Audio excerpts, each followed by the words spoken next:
Bom dia a todos. Hoje, então, dia 9 de fevereiro de 2022, nós estamos iniciando mais uma reunião semanal da disciplina de urologia, hoje com casos clínicos e também com uma discussão crossfire. O apresentador será o professor Marcelo Lopes de Lima, aqui ao meu lado.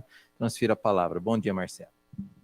Obrigado, Cássio. Obrigado a todos que estão nos assistindo. Doutor João, vamos começar a apresentação, por favor. Nosso R4. Quase R5 agora, né, João? Vamos lá. Bom dia a todos, sou o João, residente do 4º ano da Urologia, e vou fazer a apresentação dos casos hoje. Então, nossa reunião hoje vão ser 2 casos e o crossfire ao final da reunião. Oi? Tá compartilhado, né?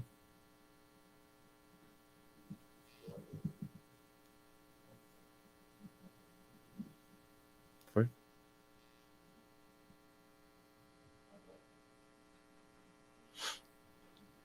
Então, nosso primeiro caso, paciente ESF, sexo masculino, 66 anos, uma queixa de um caroço no testículo há 6 meses. O paciente veio encaminhado ao nosso ambulatório devido a essa lesão em bolsa testicular à esquerda há 6 meses. Ele tem um histórico de uma internação em um outro serviço devido a um quadro de infecção urinária e epididimite.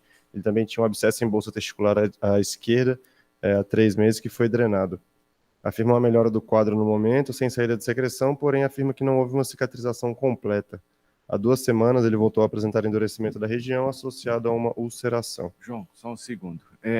Esse é um caso ambulatório típico, ou de pronto-socorro. Fábio, você é o chamado, você e o Bruno são sempre os chamados. Cadê o André também?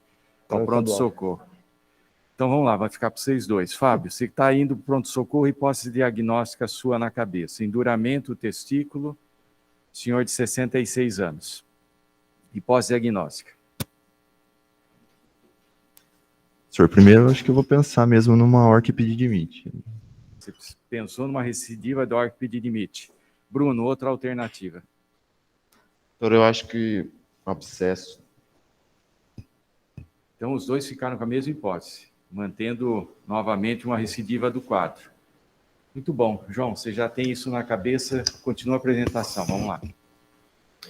De antecedente, nosso paciente era diabético, insulina independente, 2 amputações transtibiais, um transplante renal em 2010, osteoporose, hipertensão, dislipidemia, ex-tabagista e faz uso de múltiplas medicações. No exame físico, o paciente estava em bom estado geral. Só mais uma coisa, Bruno, agora, transplantado com imunossupressão. Muda alguma coisa no seu raciocínio ou não? Mantém? Professor, eu acho que talvez pensar alguma lesão tumoral, como um diagnóstico diferencial. Então, tumoral você pensou por quê? Por causa da... Pela imunossupressão do paciente. Muito bom. Deixa eu comentar uma coisa. Eu pensaria, no caso de um quadro infeccioso mais frio, eventualmente uma tuberculose por conta da imunossupressão. Uma outra hipótese extremamente interessante. João, vamos continuando. Vamos lá. Já temos 2 fortes. Vamos ver. O exame físico em bom estado geral, o abdômen globoso, sem alterações, a bolsa testicular, o testículo direito tópico, de adequado volume, sem alterações, e a bolsa testicular esquerda tinha uma tumoração de 9 centímetros em bolsa testicular, com acometimento de testículo e presença de lesão ulcerada, com saída de pequena quantidade de secreção. Não tinha linfonodomegalias e a presença de amputação infrapatelar bilateral. Você tem essa foto? Só para isso, vivenciar. Fábio, voltou para o C agora. Você que é o plantonista do PS. A clínica te chamou, essa situação, você e o Bruno conversaram, já tem essas 2 hipóteses. O Cássio pôs mais uma. O que você pediria de exame para destrinchar um pouco? Não descartando a questão da neoplasia, acho que eu pensaria numa neoplasia devido à imunossupressão desse doente. Pediria algum exame de imagem. Mas seja direto, qual o exame? O pessoal da clínica vai te perguntar. Eu começaria por um ultrassom. Ultrassom? Uhum. Tá. Ultrassom, Natália, tomo. Qual que você acha que é melhor? O Fábio vai trocar ideia com você. Você é a chefe do plantão. Vamos lá. Não, o ultrassom é bom para avaliar a massa testicular. Agora, se a gente quisesse aproveitar já, acho que é uma autosuspeição de tumor, né? Aproveitar para já avaliar linfonodos, a região inguinal pélvica, e poderia realmente fazer uma tomografia ou ressonância. Tá. Fábio, daí a radiologia te fala que só pode pedir um exame. Qual que você pede? Não, você tem para escolher os dois, o ultrassom e a tomo. Sendo que a Natália está falando, acho que a gente começaria pela tomografia, então. Tem que ter quase certeza da resposta, né? Porque tem uma avaliação mais global. Eu acho que o ultrassom também é muito bom, tá? Ô, Marcelo, Pois não, doutora Samba. Bom eu dia. acho que, bom dia. Mais um diagnóstico diferencial que a gente sempre tem que lembrar é blastomicose também. O senhor pensou em blasto por quê? Assim, Eventualmente, principalmente quando tem esse processo inflamatório frio, né, que chama atenção, a gente tem que pensar em blastomicose também. E eu acho que o primeiro exame ainda é ultrassom, só que o ultrassom tem que ser com Doppler. E o senhor acrescentou Doppler por quê, doutor Osamu? Só para complementar.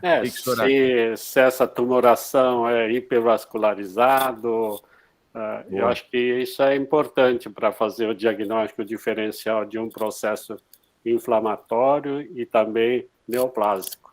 Boa, muito bom. Vocês veem que a gente já tem 4 hipóteses aqui, todas extremamente pertinentes, como a gente prosseguir no exame.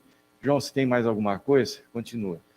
Então, como discutido, foi optado pela solicitação de um ultrassom Doppler de bolsa testicular, acho que é um exame de rastreio mais importante nessa fase inicial. Então, foi evidenciada uma formação heterogênea de contornos lobulados, ocupando a bolsa escrotal à esquerda, sem evidente plano de clivagem com o testículo esquerdo, e tinha fluxo interno ao Doppler colorido. A lesão media 111 centímetros cúbicos e no laudo veio como hipótese de doença linfoproliferativa e neoplasia primária de testículo. Aqui o testículo direito, sem alterações, e o testículo esquerdo, uma massa heterogênea associada, sem plano de clivagem, com presença de fluxo ao Doppler. Peraí, João, muita coisa rápida aqui, mas extremamente importante. Excelente foto você colocou. Não tem ninguém da rádio, né? Deixa eu ver na plateia. Daniel, alguém? Não estou vendo ninguém. Mas eu acho que o Doppler também levantou a hipótese de neoplasia, né? Isso. Doença linfoproliferativa e neoplasia primária de testículo. Bom, para eu não apertar só o Fábio. Bruno, o Fábio trocou o plantão com você. Agora ficou na sua mão. Você tem esse ultrassom, essas hipóteses. Você quer complementar com mais alguma coisa? Professor, eu acho que pediria marcadores tumorais e eu acho que tomografia para complementar. Marcador, qual que você pede? Alfa-feto, beta-HCG e LDH. Tá. O alfa-feto e o beta-HCG para quê? Mais para quê? Para ver se é? Para ver se é seminomatoso. Tá. Ou não seminomatoso. Ou não seminomatoso, isso. E o outro? E o LDH para ver o volume tumoral. Tá, se acometimento de fígado, essas coisas. Isso. Muito bom. Fala, Cássio. Mas, o Wagner, tumor de testículo, ulcera para pele? Normalmente não, Cássio, mas aí esse paciente é um paciente imunossuprimido, fez abscesso, tem outros comemorativos, né? É um caso mais complexo do que só um tumor de testículo, né? Então, esse é um caso... Já foi drenado, né, professor? Já fizeram uma drenagem... Aliás, um conceito que se fala, isso foi até bom você tocar, a gente não se faz biópsia em nódulo testicular, exatamente por causa dessas tragédias que a gente está vendo aqui. A cirurgia vai ter que ser maior do que o usual, né? Mas vamos lá, Wagner, já que você se... Perdão, não tinha visto, ficou olhando para cá. Nessa situação, você complementa agora com alguma coisa? Nós já temos o alfa-feto, saiu? Não, ainda não. Ainda não? Os meninos pediram alfa-feto, se quer mais alguma coisa? Alfa-feto, beta-HCG, LDH, é o painel completo de um tumor de testículo. Imagem, você tem que fazer uma avaliação linfonodal nesse paciente. O ideal é uma tomografia de pelve e abdômen para ver se você tem linfonodos, né? Tá. As metástases principais do tumor de testículo são linfonodais, então é aí que a gente vai ter que pesquisar. Perfeito. Tórax também. Desculpa, qual que é a idade do paciente? 66. Ele está naquele segundo pico de tumor, né? Não é comum tumor de testículo nessa idade. Até o Cássio perguntou, e isso é interessante. Não seria a primeira hipótese pela faixa etária do paciente, né? Acho que a gente acaba sendo um pouco a conduta pelo laudo do ultrassom, né? Ele fala de neoplasia primária de testículo. Então, foram solicitados exames laboratoriais. Pensando em doença linfoproliferativa, ele não tinha nenhuma alteração de leucograma, uma hemoglobina de 16, e os marcadores todos negativos. LDH, alfa-feto e beta-HCG. Ô, João, só precisa ficar atento, ele tem uma plaquetopenia ali. Perfeito. É diabético, se for operar. Então, alfa-feto e beta-HCG normais. Normais, e o LDH também. E como... Voltou, hein, filho? Normal, e agora? Você tem que passar para o chefe do plantão. Professora, Eu acho que apesar de ser normal, eu acho que a conduta cirúrgica talvez não mudaria, né? Agora, você vai passar para a Natália, que é antes de chegar no Wagner, você vai falar o quê? Você acha que é o quê? Está meio fora da faixa, meia, não é a faixa... Eu manteria a principal hipótese como tumor testicular mesmo. Tá. Apesar dos marcadores normais. Tá. Natália, você que vai provavelmente operar, fale. Hipótese. Não, independente dos marcadores, eu concordo, trataria como um tumor de testículo mesmo, faria uma orquiectomia. Tá. Muito bom. E você vai propor a cirurgia, a hora que você for pedir, que cirurgia? Uma orquiectomia subinguinal. E tem algum... Como já mexeram, a pele está acometida, se faz alguma coisa diferente? Eu não sei, ali parece bem infiltrado na pele, né? Eu não sei se a gente vai conseguir separar ou se talvez vai sair um pedaço ali da pele junto com a peça. Eu acho que talvez vá sair, Wagner. Eu acho que é obrigatório vai sair, né? É obrigatório, tem que tirar, fazer uma escrotectomia, faz parte da cirurgia, né? Tá. E só lembrar uma coisa, os marcadores baixos significa que é não seminoma. Então ele pode ser um seminoma, que 90% dos seminomas não tem elevação dos marcadores, né? Que aí dá certo na frequência, que é uma curva bimodal, né? Na adolescente, no adulto jovem e depois no idoso, né? Certinho. Aí bate. Vocês se lembram da reunião passada? Nós tivemos um caso de carcinoma embrionário puro com marcadores negativos.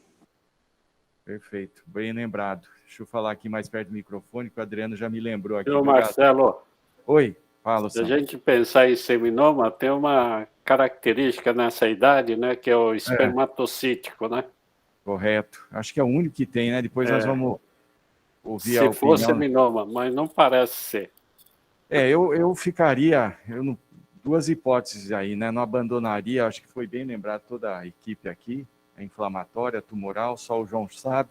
Pronto, continua, João, por favor. Como sugerido pelo Dr. Wagner, foi realizada a tomografia de tórax e abdômen, tomografia de tórax sem alterações, abdômen também não foram evidenciadas linfonodomegalias, e presença de uma formação expansiva em bolsa testicular à esquerda, cometendo testículo e região peritesticular, sugestiva de acometimento neoplásico. A gente consegue ver... Mostra aí a setinha, deixa eu ver. Aqui. Que a gente consegue mostra ver. Você que está mais... Tá. Aqui nessa outra Pessoal, uma outra hipótese que cabe nesse caso, se me permitem, é um sarcoma de partes moles paratesticular com infiltração das estruturas vizinhas. Isso é uma coisa muito rara de acontecer, ainda mais nessa faixa etária, mas não é impossível. Entendi. Agora, interessante aqui, a tomo complementou uma formação bem heterogênea, né? Bem heterogênea, totalmente fora e parece infiltrando a pele. Muito bom, a decisão foi... Aí optamos então por realização de orquiectomia radical à esquerda. Você tinha dúvida de biópsia, João? Só para ver se alguém fosse ter a... pelo que a gente colocou, Jefferson, você tinha dúvida de biópsia, filho? Oi, professor. Inicialmente não, a cirurgia seria uma conduta cirúrgica mesmo, de realizar a orquie com a hemescroté, porque realmente a biópsia aí, se já foi feita uma vez, principalmente, né, e fazer esse tipo de punção só ajuda a espalhar o tumor, então sem biópsia. Perfeito. Boa, João. Só um comentário sobre a idade. Doutora Tanassi, perdão. Sim. Sobre as hipóteses tumorais, veja bem, 66 anos não é a faixa etária para os tumores germinativos, né? Correto. Essa faixa etária de 66 anos, em primeiro lugar, a gente pensaria em linfoma, e em segundo lugar, em termos tumorais, não seria germinativo, seria dos cordões sexuais estroma gonadal. Perdão. Aí pode ser o Leydig, o Sertoli, qualquer coisa desse tipo. Então, em termos tumorais, eu acho que em termos de frequência pela idade, o linfoma ou então um tumor dos cordões sexuais estroma gonadal. Professor, mas essa informação é extremamente importante. Tumores do cordão, e qual seria o mais comum aí? O senhor vê ou são extremamente raros? O Sertoli, né? Como? Perdão. O tumor de células de Leydig ou de células de Sertoli. Pode ter também mais raros ainda, de tumores de células da granulosa do adulto, e assim por diante, né? Perfeito, obrigado, excelente informação, obrigado. João, vamos lá, agora se programou o orqué. Então foi feita a orquiectomia via inguinal, foi iniciado pelo tempo inguinal, seccionado o cordão alto ali próximo do anel inguinal interno, e externo, desculpa, e como o professor falou, foi feita uma hemiscrotectomia, estava bastante aderido, bastante infiltrado. Eu só complementar, aproveitar o Wagner aí. Wagner, só isso de pele dá, filho? Ou tira mais? Você se restringe, você tira toda a hemibolsa esquerda. Tira o suficiente para ter uma margem boa, né? A própria aderência do tumor aí, eu acho que ela dita aí com o quanto você vai tirar, né, Marcelo? Tá, mas depois vai precisar tratamento complementar, se for alguma coisa. Então não é que só a cirurgia aqui vai resolver o problema aí, né? Feito. Vai lá, João. Então, a cirurgia foi sem intercorrências, o paciente evoluiu bem e foi de alta no primeiro dia pós-operatório. No 15º dia, o paciente retornou sem queixas, com boa cicatrização da ferida operatória, ausência de saída de secreção, e ele retornou para fazer a checagem do anátomo. Só uma curiosidade, João, essa secreção tinha alguma bactéria? Vocês pediram cultura? Foi pedido cultura, não tinha, professor. Nada? Nada. Tá bom. Só antibiótico profilático, então. Perfeito. Obrigado. Então, João, você a conhece melhor do que a Thaís, a colega R3 da patologia, vai comentar para a gente as lâminas. Obrigado a presença, ensinar a gente um pouco mais aqui. Vamos lá, obrigado. Bom dia a todos. Meu nome é Thaís, eu sou R3 da patologia. Então, essa é uma lâmina bem no menor aumento, uma lâmina bem descritiva, para a gente observar que trata-se de uma densidade celular alta. Deixa eu voltar. Eu queria apontar. A imagem do computador fantástica. Eu queria apontar, mas não tem problema. Então, no canto superior esquerdo, a gente vê que é caracterizado por células, o citoplasma é bem rosinho, então a gente fala que são citoplasma eosinofílico, ele é granular, o núcleo é pequeno, ele é redondo, a oval, sem muita atipia, sem atipia.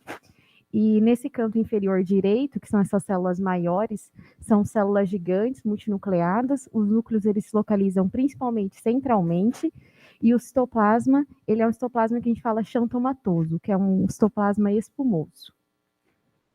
Na coloração de PAS, ele realçou que essas células que eram eosinofílicas lá na coloração de rotina, que é a hematoxilina e eosina, elas são positivas no PAS. Aqui, consegui. Que são essas aqui, ó, que eu estou tentando apontar.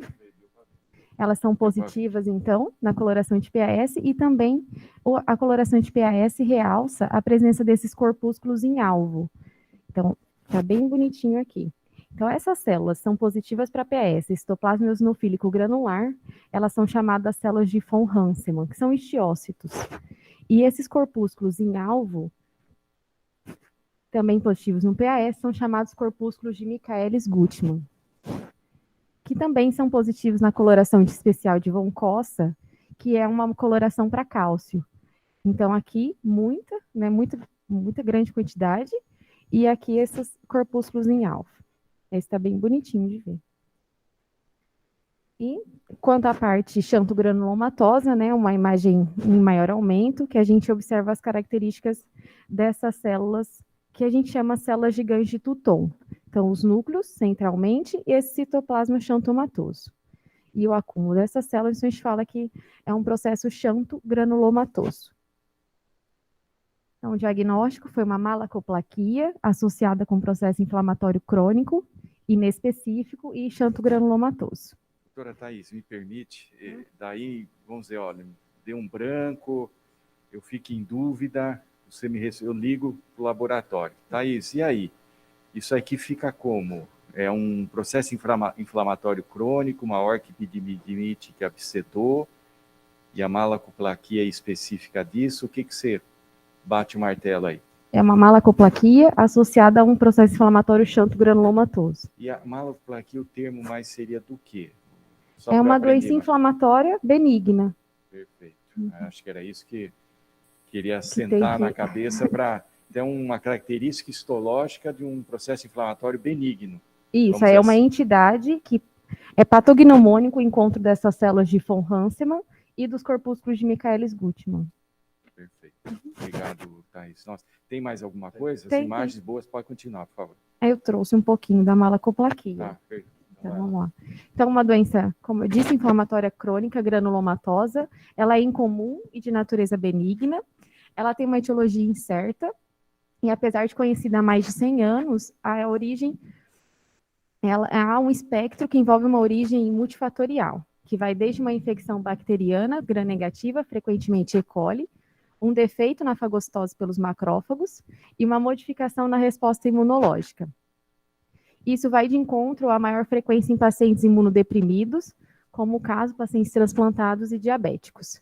Ela já foi descrita em vários órgãos, pulmão, pele, tireoide, mas ela tem predomínio no trato geniturinário. E dentro do trato geniturinário, o mais comum é na bexiga, e o testículo é um órgão infrequente. Acomete 4 vezes mais mulheres do que homens, a idade média é de 50 anos. Ela tem uma apresentação clínica bem variável, mas no testículo é mais comum com uma orquiepididimite aguda ou crônica com abscesso ou fissulização. Em alguns casos, ela mostra-se como uma massa intratesticular indolor, simulando uma neoplasia testicular maligna. Em outros órgãos também, por exemplo, na próstata, ela pode aumentar o PSA e alterar o toque retal. Dentre os diagnósticos diferenciais estão outras doenças granulomatosas, como a tuberculose, histoplasmose, criptococose e a orquite granulomatose idiopática. O diagnóstico definitivo é feito apenas em exame histopatológico, com o encontro, então, das células características patognomônicas, as células de von Hansemann e os corpúsculos de Michaelis-Gutmann. Excelente. O tratamento mais empregado é a antibiótico terapia, com quinolonas ou sulfas, adicionalmente a vitamina C ou beta-necol, porque eles aumentam a possibilidade de fagocitose pelos macrófagos. Em alguns casos é necessário tratamento cirúrgico e comumente o prognóstico é favorável e recomenda esse segmento clínico. Excelente, Thaís. Nossa, aprendemos muito, recordamos e melhoramos a nossa avaliação aqui. Tá? Muito obrigado mesmo. Obrigada a vocês. Tá, joia. João, só para complementar, o Jefferson, tivemos um caso muito semelhante semana passada, da primeira fase desse caso, que era uma orquiepididimite abscedada. O Jefferson não vai participar porque ele sabe a minha opinião. Natália e João, diante de uma orquiepididimite abscedada, paciente de 66 anos, qual seria a sua conduta? Você só drena ou faz algo mais? O paciente já Qual o tem tamanho do cólica. abscesso? Acho que dependeria. Imagine igual a esse. Vamos dizer que... Quanto tinha, Jefferson? Um importante, um chegava a abscesso 6, importante. Todo epidídimo, todo abscedado. O que você faz em conduta cirúrgica? Qual a opinião do senhor? Eu acho que orquiectomia. Natália. Eu concordo, José.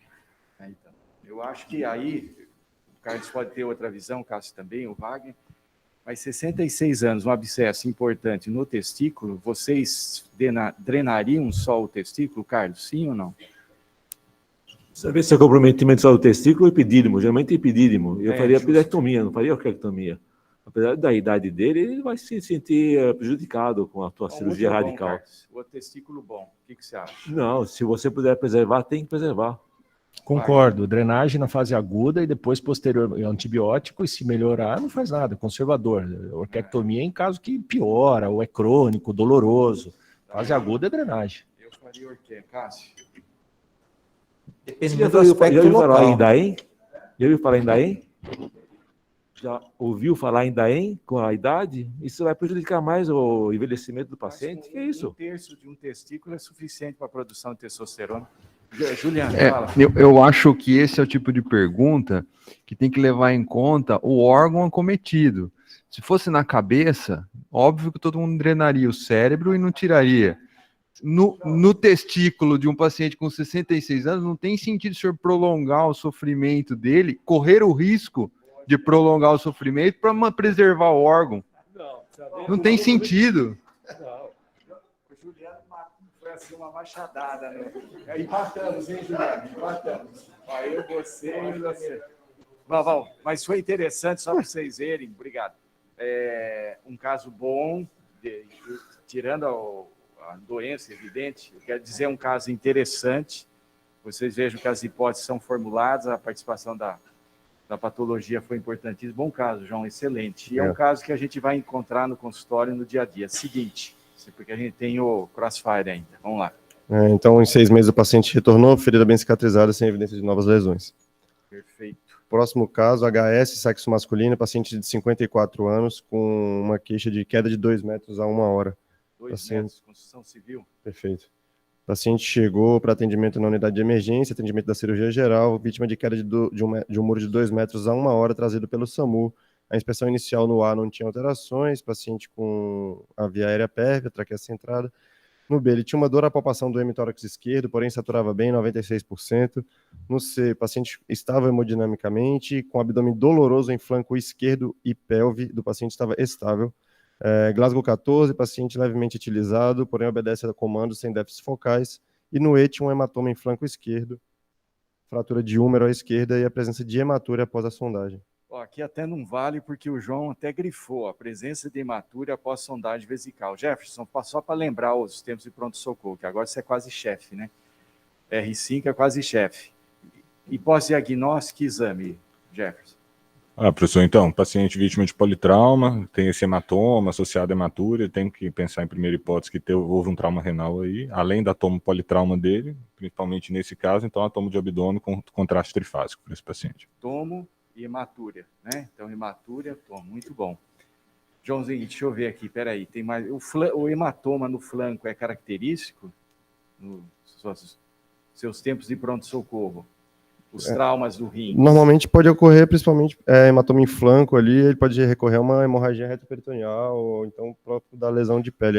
Agora não é patognomônico. Não é patognomônico. Precisa ter o hematoma. Tá, com a hematúria, prossegue, por favor. De antecedente, paciente diabético, insulina independente, etilista diário, já tem uma pancreatectomia parcial prévia, provavelmente por pancreatite crônica, e 3 laparotomias prévias. Foi solicitada a tomografia politrauma, crânio, cervical e tórax sem alterações. No tórax ele tinha múltiplas fraturas de arcos costais, porém não tinha hemo nem pneumotórax. A tomo de abdômen trifásica foi evidenciada a presença de hematoma subcapsular em terço médio de rim esquerdo. Ele possuía um cisto renal, nesse momento com conteúdo hemorrágico, com drenagem para o sistema coletor e um pequeno blush arterial, e presença de múltiplos coágulos na bexiga, porém não apresentava líquido livre intraperitoneal. Essa lesão descrita é uma lesão renal grau 4, que pode ser caracterizada por lesão de parênquima, com extensão do córtex, medula e sistema coletor renal. Nossa, essa toma aqui, vocês vejam como a toma é extremamente importante para o trauma renal, né? Ela mostrou o nível da lesão, se tem lesão vascular, o blush. Seria legal se comparar a classificação internacional de AO, puxa vida. Mostra aqui então, João, por favor. Então, o grau 1 é um hematoma subcapsular pequeno, o grau 2 ele pode ter uma laceração menor que 1 centímetro ou um hematoma, grau 3 essa laceração já é maior que 1 centímetro, porém não tem contato com o sistema coletor, o grau 4 a laceração já se estende até o sistema coletor, ele pode ter uma lesão arterial pequena ou um êmbolo arterial aí, dependente de lesão endotelial, e o grau 5 já tem avulsão hilar. Nossa, excelente foto, muito característica, pegando aqui o sistema coletor no último grau, a lesão de pedículo no grau 5, pode prosseguir. A tomografia do nosso paciente. Deixa eu ver se tem alguém da radiologia aqui. Chegou alguém? Daniel, papapá. Para baixo aqui, não está rodando, Cassi. Bom, pelo microfone já falei, mostra a toma. O primeiro circulado aqui à esquerda, então a gente consegue ver esse cisto com conteúdo hemático, conforme foi descrito, e a seta na imagem à direita, ela é o pequeno blush arterial que esse paciente apresentava. Na fase excretora tardia, presença de coágulos na via excretora e bastante coágulos na bexiga do paciente. Tá bom, só um segundo. Natália, passar o caso para você. É comum você ver esses coágulos na bexiga, num trauma renal? Pode acontecer quando ele já está tendo um sangramento há algum tempo e esses coágulos vão se acumulando na bexiga. Tá, mas aí o doutor Juliano está de plantão, você vai ligar para ele e já vai com uma hipótese diagnóstica na cabeça. Ó, trauma renal, tem até um blush arterial dentro do rim, tem coágulo na bexiga, o que você está pensando em fazer? Tem que passar uma conduta para ele, conservador ou vai mexer? Aqui, eu acho que valeria a pena, como tem esse blush, valeria a pena a gente tentar uma embolização. O blush, se eu não me engano, quando o sangramento é mais que 2 ml por minuto, é um sangramento significativo, né? Então, o paciente está estável hemodinamicamente, mas essa situação provavelmente é temporária. Acho que devemos aproveitar esse momento para resolver o sangramento. É a melhor forma aqui a embolização. Com relação aos coágulos, evacuar a bexiga e irrigar. Juliano, só para então orientar, você leva o paciente no centro cirúrgico, limpa os coágulos ou tenta limpar só com sonda? Passa uma sonda e limpa? Não, nesse tamanho do coágulo, por ter se formado há pouco tempo, pode ser que você consiga lavar. Acho que não custa nada passar uma sonda e lavar. Mas vamos supor, você vai anestesiar para fazer a arteriografia, você já lava. Deixa eu só aumentar a discussão. Wagner, alguém pergunta, já que nós vamos lavar, por exemplo, os coágulos, o que o senhor acha de passar um duplo J para facilitar a drenagem? Não passaria não, Marcelo. Eu acho que o caso não é obstrutivo. O problema é se é cirúrgico ou não, né? É um grau 4, eu acho que é quase cirúrgico esse paciente, mas você falou que está estável. Eu acho que a conduta de embolização eu vejo com bons olhos aí. Eu tentaria pelo menos um tratamento conservador. Lógico que colocaria esse paciente na UTI, ficaria de olho no HB, dados vitais e tudo mais. Vocês viram coisas importantes. Monitorização, UTI, o Juliano falou esvaziamento de coágulos. Marcelo. Bruno, pois não. Marcelo, bom dia. Léo, perdão, senhor Léo. Fala, Léo. Não, pode continuar aí. Depois eu só levantei a mão aqui. Desculpa, eu não vi. Eu não estou acostumado desse jeito. Perdão a quem eu não vê. Sem problema. Bruno, por que tirar os coágulos é importante? Professor, o excesso de coágulo na bexiga pode consumir HB, queda de plaqueta. Certo.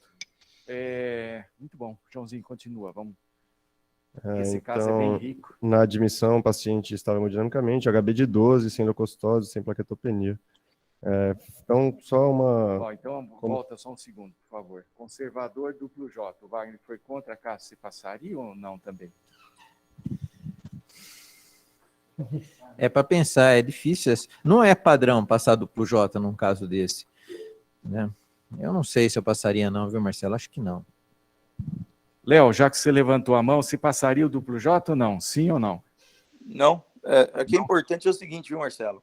Oi. A gente vai tratar o exame ou vai tratar o paciente? Porque... Não, concordo. Não, mas veja, o blush aí, o flush, ele não tem nenhuma evidência de que ele se correlacione com deterioração clínica, porque você não pode prever o que vai acontecer com o flush ali e o blush na tomo nos próximos minutos e horas. Correto.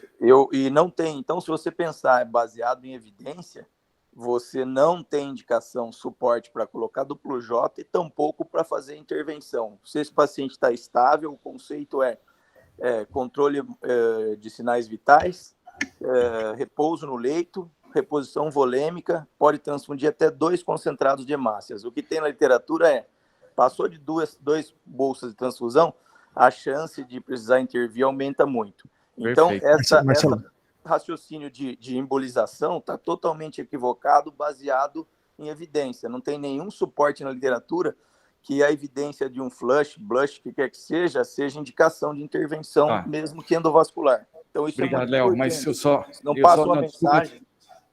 Entendi. Tem que ver a mensagem que fica, senão passa a ideia de que o cara vai procurar flush, blush na tomografia para indicar embolização. O tratamento do trauma renal fechado, a indicação é clínica. Isso é bem definido na literatura.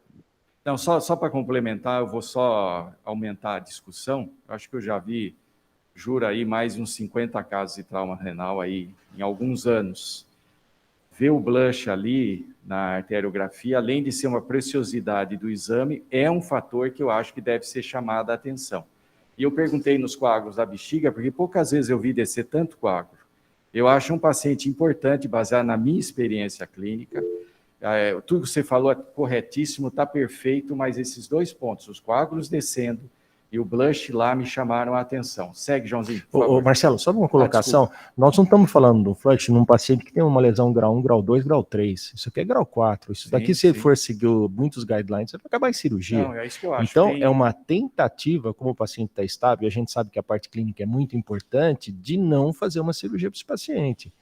Então, eu não acho que esteja contraindicada a embolização, pelo contrário, eu acho que é uma das coisas mais modernas que tem para se fazer hoje em dia. Não sei se tem equipe e disponibilidade para fazer. Não, eu acho que esses pontos só para dar sequência, senão não vão dar o tempo. Eu deixo os dois falar novamente, por favor. O problema é o momento da embolização, né? Talvez não seja o momento agora. Não pode sequência, João. Espera aí, Léo, só um segundo. Sequência, João. Espera aí que vamos falar, senão não vai só dar uma revisão literária de um centro de trauma no Canadá, publicada em 2016, em que avaliou 3.580 pacientes com trauma renal grau 4 ou 5 em um único centro. Então, as lesões de trauma urinário estão presentes em 10% dos traumas, o rim é o principal órgão envolvido e normalmente são lesões contusas. A hematúria, ela está presente em 7 a 9% dos traumas renais grau 4, porém o grau de hematúria não prediz a severidade da lesão. Volta o slide. Quem quiser guardar trauma renal, principalmente os internos, o resumo da aula é isso aqui, ó. Perfeito, João.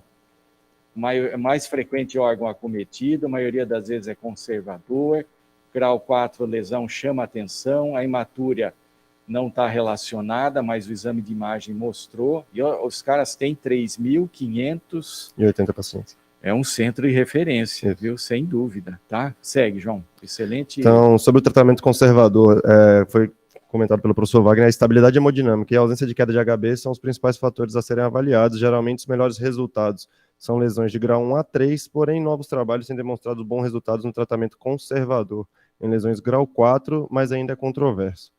As lesões renais grau 4 e 5, pacientes com estabilidade hemodinâmica, que foi avaliado por eles o tratamento conservador versus cirúrgico imediato. Os pacientes que foram submetidos a tratamento conservador tiveram internados menos dias em UTI, uma menor necessidade de transfusão, menos complicações, entre essas urinoma ou hematúria, e uma maior preservação do rim do que os pacientes submetidos a tratamento cirúrgico imediato, seja esse uma renorrafia ou uma nefrectomia. O tratamento conservador, eles orientam a repetir a tomografia em 48 a 72 horas, porém a hemorragia nesses casos pode ser tardia, em até 25% dos pacientes de trauma grau 3, 4 e 5, que são tratados de forma conservadora, podem ter um ressangramento. E aí, nesse momento, ele pode ser abordado também por embolização. O extravasamento de urina ele é bastante comum, porém ele tem resolução espontânea em 78 a 85% dos casos. Ele orienta que a passagem de catéter ureteral ou a drenagem percutânea ela deve ser reservada para aqueles casos que tenham urinoma crescente, paciente com febre, dor refratária, que evolua com infecção ou com fístula. Outro slide muito didático também. A repetição da monitorização do paciente e a embolização em caso de manutenção da hematúria. E o duplo J em extravasamento de urina. Muito bom, segue. E as indicações absolutas de cirurgia seria o paciente com instabilidade hemodinâmica e uma perda sanguínea maciça ou avulsão do pedículo renal. E as indicações relativas são pacientes com laceração extensa da pelve, avulsão da jupe, urinoma pós-traumático ou abscesso perinefrético. Nosso paciente, então, foi admitido na UTI, mantido com sonda vesical e foi realizada a extração de coágulos pela sonda mesmo, não foi levado ao centro cirúrgico para isso, mantido com irrigação vesical, e foi orientado o controle de HB, que estava em 12 na admissão, e repetir o exame contrastado em 48 a 72 horas. O paciente estava em cuidados pela cirurgia geral e ortopedia, porém não foi realizado um novo exame contrastado devido à estabilidade do paciente, e ele manteve sem hematúria no terceiro dia com HB de 10,5. No sétimo dia de internação, o paciente mantinha bem, micção preservada sem hematúria, porém o HB já tinha caído para 9,4. No nono dia, o paciente, apesar da manutenção da estabilidade, começou com um novo episódio de hematúria com retenção urinária aguda, evoluiu com quadro de dor lombar e um episódio febril. O HB nesse momento era de 7,8, já tinha caído 4,2 pontos. Foi optar então por uma nova sondagem e irrigação e solicitado uma nova urotomografia. Então aqui só uma evolução dos exames, o HB na admissão de 12, 7,8 no momento, e um aumento da leucocitose, estava 5.800 na admissão, e no momento 10.500. E plaqueta caindo, né? Plaqueta caiu também, e um aumento da função renal. Perfeito. Na tomografia, na imagem à esquerda, a gente consegue evidenciar um novo e um aumento desse blush arterial aí no cisto renal à esquerda e manutenção de coágulos no sistema coletor.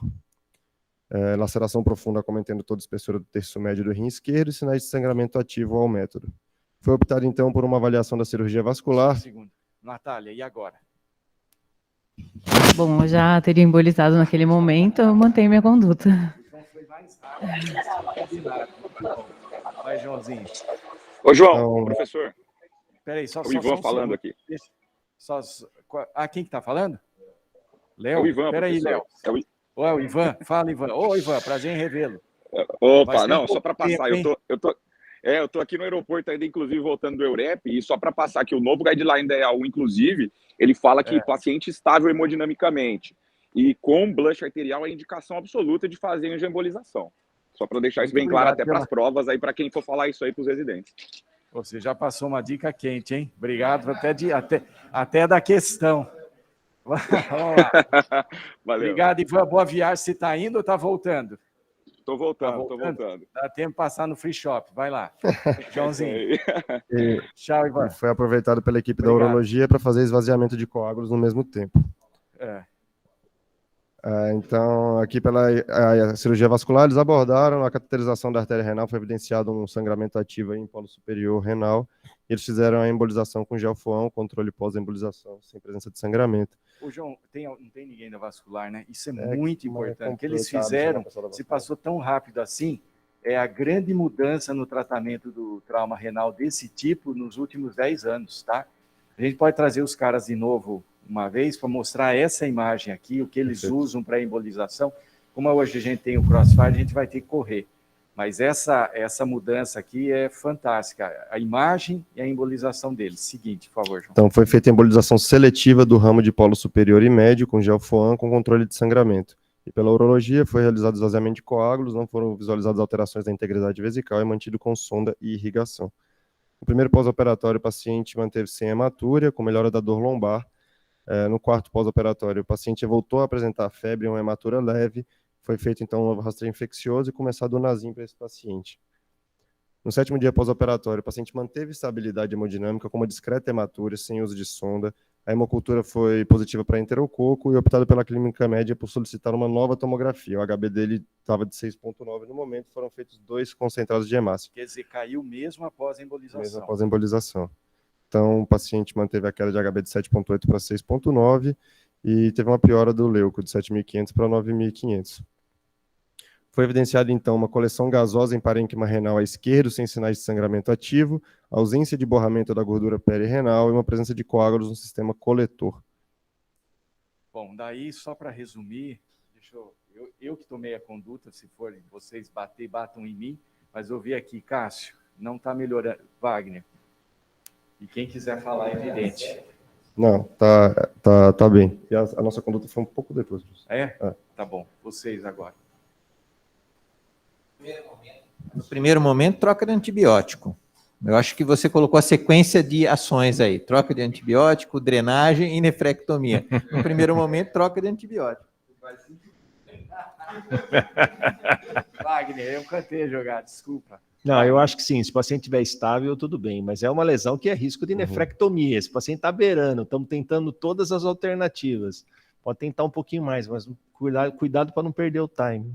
Então, no 9º dia pós-operatório, o paciente anti-estável com essa piora da leucocitose foi optado, então, por trocar o antibiótico para meropenem orientado pela CCIH, porém o paciente manteve quadro de febre diária com piora do leucograma. No 11º dia já estava com 14.200 de leuco e teve uma nova queda de HB.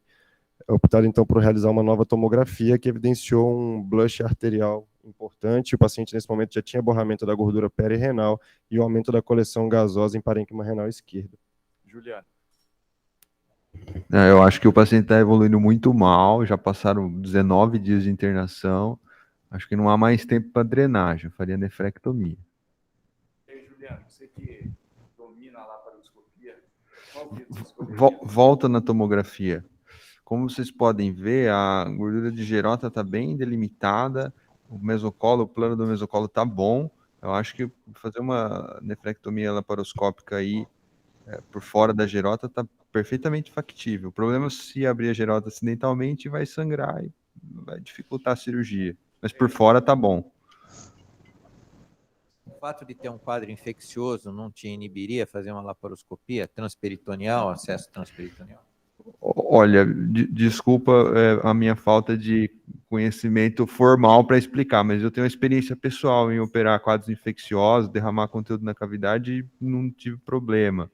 Mas teoricamente faz sentido. Tirando o rim, vai bem. Doutor Orestes, tem uma pergunta de fora, por favor?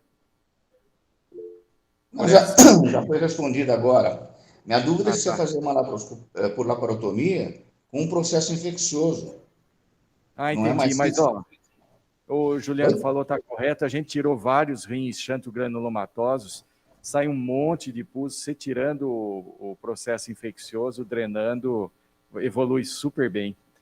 Joãozinho. Optado, então, por nefrectomia esquerda laparoscópica, a cirurgia foi realizada sem intercorrências, a peça, dá para ver, claro, a área de isquemia que foi embolizada pela equipe da cirurgia vascular. Ô, João, mostra lá, volta um pouquinho, só para terminar o caso, a gente passava o crossfire. Mostra a área sem vitalidade. Aqui o cisto renal, que é da onde estava vindo o blush arterial. Pegou mais de meio rim aí, né? E já estava. sequência, João? Então, foi feita uma nefrectomia total esquerda via laparoscópica, sem intercorrências, deixado um dreno por Tovac. O paciente evoluiu bem no pós-operatório, com dreno de 120 ml, diurese de 3.200, um HB de 9,3 e melhora da leucocitose. No PO3 foi retirado o dreno, com débito menor que 50 ml em 24 horas, e alta hospitalar em uso de clavulin, conforme a orientação da CCIH. O paciente retorna no PO17, sem novas queixas, ferida operatória bem cicatrizada, sem ausência de função renal ou novas quedas de HB. E o anátomo veio infarto segmentar renal, com extenso hematoma em organização associado a processo inflamatório crônico, ativo abcedido. Creatinina 102. O paciente foi bem, graças a Deus. Muito bom. Léo, quer complementar? Que eu cortei você, perdão. Léo, acho que ele saiu. Olha, 2 casos extremamente interessantes. Guardem aí a visão de como abordagem no hipótese diagnóstica. Vamos passar, então, um crossfire. Teremos o debate entre nossos 2 residentes, o Dr. Bruno e a Dona Natália. Não, eu. Dr. João, perdão. Ô, Marcelo. Oi. Natália, à vontade. Marcelo, rapidinho, Léo. Não saí, não. Precisa Fala aí, ver, 30 segundos. Precisa ver direitinho quais são os estudos que embasam essa indicação de embolização com base no flush. Porque parte dos guidelines são baseadas em opiniões de experts. É um guideline importante, europeu, recente, então precisa ver. Falei com o Ivan já para a gente olhar qual o nível de evidência dessa indicação. Vamos fazer o seguinte, João, traz uma próxima reunião que eu tiver aqui e a gente apresenta de novo. Eu acho que o bom da reunião é isso aí.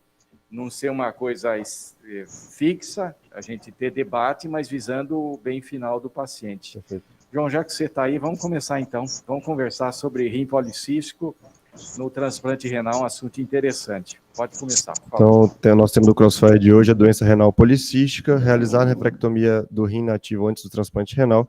Eu vou defender a realização da nefrectomia antes do transplante e o Dr. Bruno vai defender a não realização.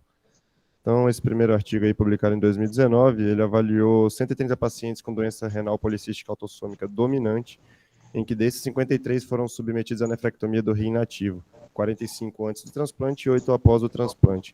A principal indicação de nefrectomia nesses pacientes era a redução do volume para um melhor posicionamento do enxerto, porém infecções urinárias, hematura de repetição e degeneração neoplásica também foram indicações. E nas nefrectomias após o transplante, a principal indicação foi a infecção do trato urinário. As complicações que podem ocorrer da nefrectomia são sangramento. Nesse artigo eles evidenciaram também uma lesão de artéria ilíaca e hérnia incisional, que foi a complicação mais comum. A maior parte dos estudos ela vai indicar a nefrectomia antes do transplante, porém são estudos retrospectivos e bastante embasados em experiência dos autores. O grande volume dos rins nativos ele pode gerar uma compressão e uma maior dificuldade cirúrgica e uma pior drenagem de urina após o transplante. Por isso que ela é bastante indicada a realização da nefrectomia antes do transplante. Ela vai aumentar o tempo. O paciente que não é submetido a essa nefrectomia ele tem um maior tempo para funcionamento do enxerto e ele tem um maior risco de perda do enxerto. A realização da nefrectomia antes do transplante ela reduz a hematúria e reduz as infecções após o transplante, porém tem um ponto negativo que ele vai aumentar o tempo na lista pré-transplante. A nefrectomia de rotina ela é desaconselhada, porém você deve avaliar os casos individualmente e caso haja indicação, você não pode titubear e tem que realizar essa nefrectomia. Se optado por realização da nefrectomia, ela deve ser feita unilateralmente antes do transplante, com o intuito de preservação de produção de eritropoetina endógena e manter uma diurese residual. Esse outro artigo publicado em 2015 é um estudo retrospectivo com 87 pacientes com doença renal policística submetidos a transplante renal. Desses, 30% foram submetidos à nefrectomia pré-transplante. As indicações, mais uma vez, a falta de espaço, hematura e dor refratária. E eles foram divididos em 2 grupos, os pacientes que foram submetidos à nefrectomia e os que não foram submetidos à nefrectomia. Dos pacientes que foram submetidos à nefrectomia, apenas 4% deles apresentou perda do enxerto, enquanto os pacientes que não foram submetidos à nefrectomia apresentaram perda do enxerto em 19%. Não foram evidenciados maiores índices de complicações ou disfunção do enxerto em pacientes submetidos à nefrectomia antes do transplante, e ele tem um maior índice de perda do enxerto nos pacientes que não a fizeram. Essa outra revisão literária, publicada em 2017, ele avaliou pacientes sintomáticos que foram realizados nefrectomia antes do transplante, principalmente para alívio dos sintomas. E se a indicação fosse a criação de espaço, ele poderia ser realizado antes ou no mesmo tempo do transplante renal. A nefrectomia antes, no mesmo tempo ou após, ela tem resultados similares em termos de segurança e resultados aos pacientes que não fizeram nefrectomia, Porém, quando ela é realizada concomitante ao transplante, ela aumenta o tempo cirúrgico, tendo a vantagem de o paciente ficar menos tempo na fila do que aqueles que realizam antes do transplante. A grande ponto que esse artigo defende é a realização concomitante ao transplante renal, que o paciente aumenta o grau de satisfação em até 70%. E os pacientes que não foram submetidos à nefrectomia no mesmo tempo do transplante, fizeram antes ou depois, todos eles relataram que gostariam de ter sido expostos a ter realizado a nefrectomia em tempo único, apesar de um pequeno aumento nos índices de complicação. Esse artigo ele sugere um fluxograma em que os pacientes com doença renal policística autossômica dominantes com doença renal crônica em estágio final, você deve avaliar em relação à sintomatologia desses rins nativos. Se eles não são sintomáticos ou se eles não possuem um volume muito grande, você pode optar por não realização da nefrectomia. Porém, se esses pacientes forem sintomáticos, você deve realizar a nefrectomia. E ela deve ser avaliada por uni ou bilateral, a depender da diurese residual. Pacientes que apresentam diurese residual deve ser feita unilateral pré-transplante e pacientes sem diurese residual bilateral pré-transplante. Então, como conclusão, a nefrectomia pré-transplante deve ser avaliada individualmente nos pacientes com doença renal policística, mas o transplante renal ele não deve ser postergado para que seja realizada a nefrectomia, a menos que seja necessária a criação de espaço ou paciente muito sintomático. Avaliar a realização no mesmo tempo do transplante e é muito importante que essa decisão seja individualizada e em conjunto com o paciente. Gente, guardar bem essas mensagens aqui do final e depois eu vou pôr em debate vocês dois. Bruno, sua exposição, por favor. Bom dia a todos. Meu nome é Bruno, eu sou R3 da Urologia aqui da Unicamp. Eu vim contrapor os pontos do João quanto à realização de nefrectomia. Então, eu vim defender a não realização de nefrectomia pré ou pós-transplante. Então, a doença renal policística é uma doença autossômica dominante e multiorgânica. Ela afeta rim, fígado, pode ter alguma manifestação cardíaca ou em trato gastrointestinal. Tem um estudo, esse estudo aqui do hospital alemão, ele mostrou que ao longo do tempo a incidência de nefrectomia pré-transplante caiu de 85% em 1970 para 18,5% em 2005. E um ponto bem relevante é que deve-se evitar nefrectomia em pacientes assintomáticos. O ideal é otimizar medidas clínicas. Esse artigo traz a importância que essa incidência caiu devido à otimização de medidas clínicas. Analgesia, melhores antibióticos. Então, a não realização da nefrectomia tem 4 pontos: complicações cirúrgicas, alterações fisiológicas, sensibilização e outras questões. Das complicações cirúrgicas, esse estudo francês, lá no centro francês, entre outubro de 98 e fevereiro de 2006, levantou um N de 145 pacientes. Desse N de 145 pacientes, 38 foram submetidos à nefrectomia pré-transplante, sendo 3 bilaterais.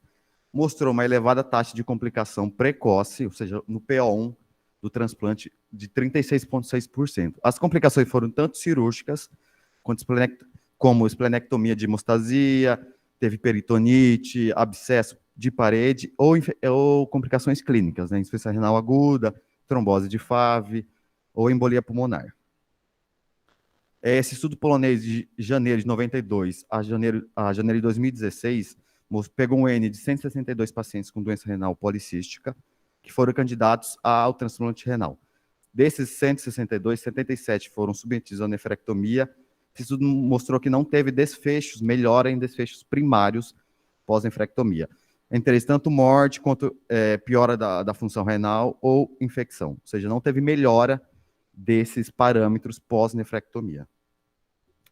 Das alterações fisiológicas, a gente pode ressaltar que antigamente tinha essa opção de nefrectomia bilateral. Devido a essa nefrectomia bilateral, tinha queda da taxa da produção da eritropoetina. Esses pacientes evoluíam com uma anemia muito sintomática. Hoje, realmente, sim, melhorou essa parte por conta da eritropoetina endógena. O ideal de não realizar nefrectomia bilateral é manter a diurese residual. A diurese residual melhora sintomas congestivos, né? Principalmente os pacientes às vezes têm sintomas cardiológicos, por congestão, às vezes a nefrectomia bilateral segura isso por manter uma diurese residual, sintomas de hipercalemia e osteodistrofia. E a preservação da função renal está associada com uma melhora da sobrevida em pacientes hemodialíticos ou em diálise peritoneal. Da questão da sensibilização, pacientes submetidos a qualquer tipo cirúrgico, qualquer procedimento cirúrgico está com risco de necessidade de concentrado.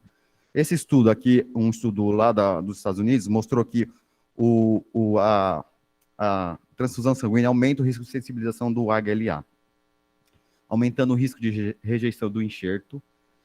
E também esse estudo mostrou que nos pacientes que receberam concentrado nos primeiros 5 anos, os pacientes que estavam na lista, aumentou em 5 vezes a chance de morrer e reduziu em 11% a probabilidade de receber um rim por conta da sensibilização. Último ponto aqui, outros pontos, esse estudo recente até italiano, entre janeiro de 2000 a dezembro de 2016, pegou 2 grupos de pacientes. Desses 2 grupos, 25 pacientes foram submetidos à nefrectomia unilateral mais o transplante renal e 15 pacientes a transplante renal sem nefrectomia. Foi realizada uma ressonância 6 meses antes do transplante e uma imagem 1 ano após. Esse estudo mostrou uma redução média de 16,44% no volume dos rins nativos policísticos e mais de 80% em ambos os grupos tiveram uma redução do volume renal. E esse estudo também mostrou que teve um aumento de 8 meses no tempo da lista do transplante renal. Esse aumento foi atribuído à recuperação pós-cirúrgica, tratamento de alguma outra complicação cirúrgica. Tem mais um?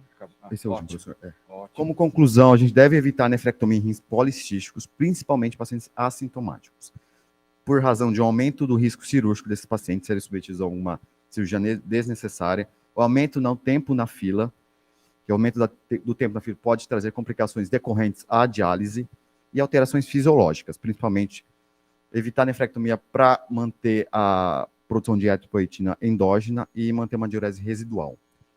E reservar nefrectomia somente em pacientes com extrema necessidade, pacientes refratários ao tratamento clínico, seja com ITU de repetição, com uma dor refratária a qualquer tratamento clínico, e para ter espaço para alocar o enxerto. Bom, primeiro ponto, excelente apresentação dos dois. Vocês vejam que é um ponto que parecia simples para nós até alguns anos e está sendo extremamente comentado. João, você tem 2 chances, Bruno também. Você vai dar um ponto que você colocaria o Bruno em xeque, outro que você amansa um pouco e concorda com o que ele falou. Primeiro, o ponto em xeque. O primeiro aqui em relação à complicação cirúrgica, é um estudo um pouco antigo, né? As técnicas melhoraram um pouco mais, inclusive pode ser feita a nefrectomia laparoscópica nesses pacientes, e ele citou que pode dar uma insuficiência renal aguda nos pacientes, mas a gente tem que lembrar que são pacientes em fila de diálise, pacientes esperando transplante, então acho que a complicação de insuficiência renal aguda não se coloca. E as complicações cirúrgicas, em vários artigos mais novos que eu demonstrei, elas não têm significância estatística, então não tem um aumento importante de complicação nos pacientes submetidos à nefrectomia. Agora, para amansar. Porém, eu acho que o que ele falou, eu citei essa tecla também, é importante a avaliação individual do paciente. Eu acho que não tenho nem sempre fazer a nefrectomia e nem nunca fazer a nefrectomia. Acho que pacientes sintomáticos, indicações bem claras, alguns vão se beneficiar da não realização e outros da realização da nefrectomia. Bruno, só chance, ele deu até a dica para você, vai. Primeiro, você que vamos dizer assim, você pôs em xeque ele, fala que você concorda com ele. Bom, professor, como contraponto ao João, eu acho que se o paciente não tem sintoma ou não precisa alocar um espaço para o enxerto, acho que não tem nenhuma necessidade de realização de nefrectomia por conta das complicações cirúrgicas. Apesar de insuficiência renal ser uma complicação no paciente já dialítico, mas uma insuficiência renal aguda realmente pode pôr em xeque a questão aí. E como ponto a favor, eu acho que realmente, assim, ter suas indicações claras, né? Se realmente o paciente não tem nenhum espaço para alocar um enxerto, não temos outra opção.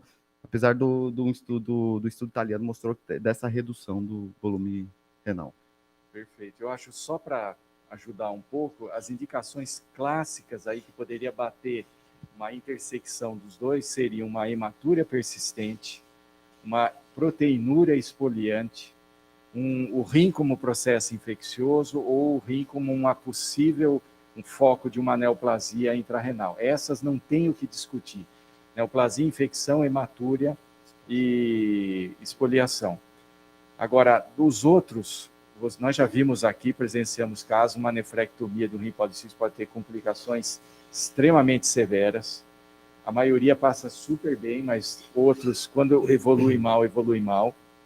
A perda de produção de eritropoetina não é tão fácil como o Bruno colocou, é caro. Se o posto de saúde não der, você tomar uma injeção mensal, fica extremamente custosa, tá? Um custo alto.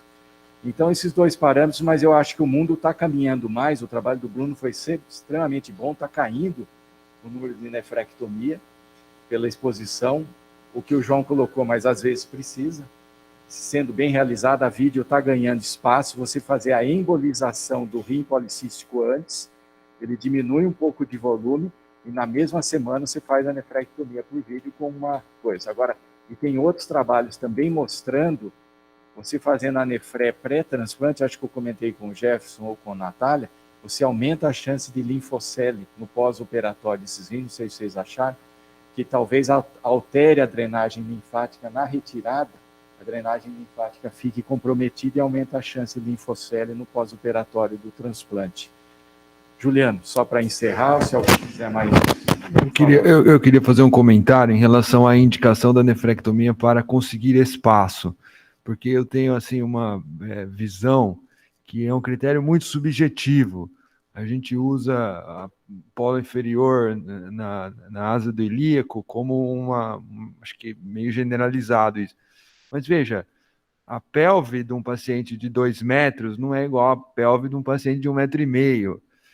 Paciente super obeso não é a mesma coisa de um paciente que tem o tecido colágeno mais flácido, que estica mais o abdômen. Então, acho que a gente carece de sei lá, talvez um score, um critério mais objetivo para tomar essa decisão, porque eu tenho a impressão que só a presença do polo inferior na pelve não é o critério. Inclusive, muito não, mas já aconteceu algumas vezes da gente se deparar com pacientes não nefrectomizados no centro cirúrgico, puxa vida, agora não vai caber o rim, e estica daqui, estica de lá e entra bem. Não, perfeita a colocação, mas o critério, o primeiro eu falo, eles já passaram no ambulatório, virem, é examinar o paciente, examinar a pelve, ver, todos têm prática aqui, ver se cabe realmente o rim para os internos saberem que é colocar na fossa ilíaca, tá? E o critério da Liga Americana de Transplante, você passa uma linha entre as duas cristas ilíacas antes superiores, se passar a linha, seria uma indicação, não formal, mas uma indicação da retirada. Professor Cássio, e a todos os presentes. Muito bem, eu agradeço muito aí a presença de todos que vieram aqui até o anfiteatro, agradeço aí aos internautas, agradeço ao professor Marcelo, casos muito bons, convido a todos para a próxima quarta-feira, teremos reunião novamente com temas gerais de urologia. Bom dia a todos. Obrigado aos dois, excelente.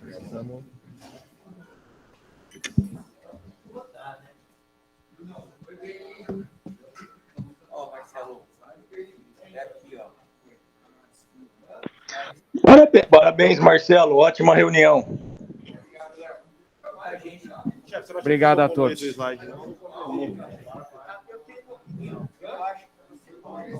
Boa, Léo.